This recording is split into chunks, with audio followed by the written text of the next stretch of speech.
কি পরিমাণ আসলে পানি, আর বলতে গেলে কয়েক হাত জায়গা বাকি রয়েছে, যে কোনো সময় ভাঙার সম্ভাবনা আছে।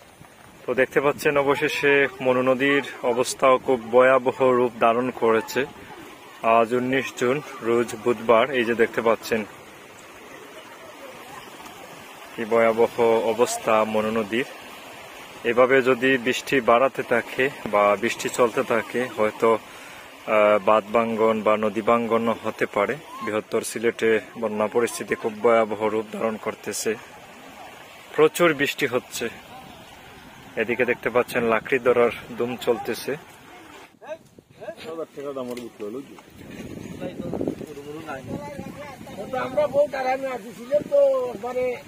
অবস্থা খারাপ, সিলেট তো অবস্থা খারাপ।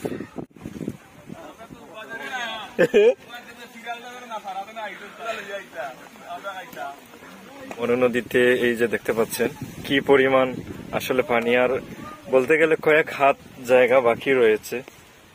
প্রচুর উজান থেকে এই যে নেমে আসা পাহাড়ি ঢল এবং প্রচুর লাকড়ি।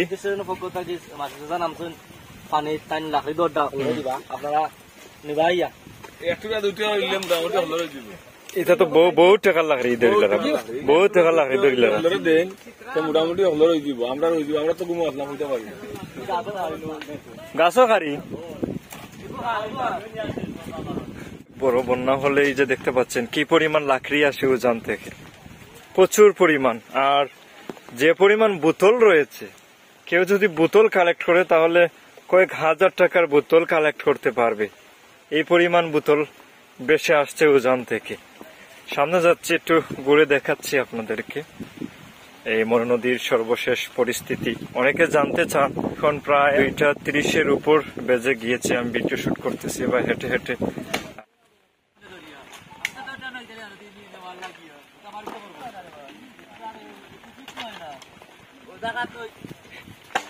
পাকা বড় গাছ। আপনার এলাকার খবর কি? বন্যা পরিস্থিতি বা জলাবদ্ধতা কেমন রয়েছে জানাবেন কমেন্টের মাধ্যমে। কি পরিমাণ পানি মনু নদীতে বেড়েছে। আর এই যে সামনে দেখতে পাচ্ছেন, এটাই হচ্ছে আমাদের তারাপাশা ব্রিজ। তো এখন আমরা দেখতে পাচ্ছি মাঝ নদী অনেক উঁচু, তার মানে পানি আরো বৃদ্ধি পাবে, আরো বাড়বে। এই যে দেখতে পাচ্ছেন সামনে কি ভয়াবহ অবস্থা। এই টেংরা ইউনিয়নের উজিরপুর গ্রাম, এখানেও দেখতে পাচ্ছি প্রচুর মানুষ রয়েছেন। সম্ভবত এই রাস্তায় কিছু সমস্যা রয়েছে, এই বাঁধে ভেঙে যাওয়ারও সম্ভাবনা রয়েছে। আর আমরা এখন রয়েছি তারাবাসা খালাইকোনা, এই মাঝামাঝি অবস্থায় রয়েছি। বৃষ্টির কারণে এই মনু নদী পানি ফুলিয়া এমন এক অবস্থা হয়েছে, রাস্তার কিনারে লাগছে। আর এখন আমরা আতঙ্কের মধ্যে আছি। 4 নম্বর ওয়ার্ড তারাবাসা তথা খালাইকোনা, যে কোনো সময় ভাঙার সম্ভাবনা আছে। এর চেয়ে বেশি সম্ভাবনা ওই যে উজিলপুর যে সাইডটা দেখেন আপনারা, ও সাইড, এই সাইডে খুব বেশি মানে ঝুঁকিপূর্ণের মধ্যে আছে ভাঙ্গার। তো এই যে অবস্থাটা হয়েছে, আল্লাহ যদি রক্ষা করেন তাহলে আমরা হেফাজত করতাম, আর আল্লাহ রক্ষা না করেন তাইলে আমরা বাঁচার সম্ভাবনা নাই। বৃষ্টির বাড়ির সামনে দুই একবার ঠিক বরাবর এখানে ভাঙ্গার খুব বেশি সম্ভাবনা আছে। তো এখানে যদি ভাঙ্গে তাহলে আমরা এখানে সব মানুষ পানি তুলে দিন। বৃহত্তর সিলেটের জন্য সবাই দোয়া করবেন। গতকাল থেকে বিভিন্ন জায়গা থেকে নিউজ পাচ্ছি যে বিভিন্ন জায়গায় জলাবদ্ধতা তৈরি হয়েছে এবং বন্যা পরিস্থিতিও দেখা দিয়েছে। জাল নিয়ে বেরিয়ে পড়েছেন মনু নদীতে মাছ ধরার জন্য।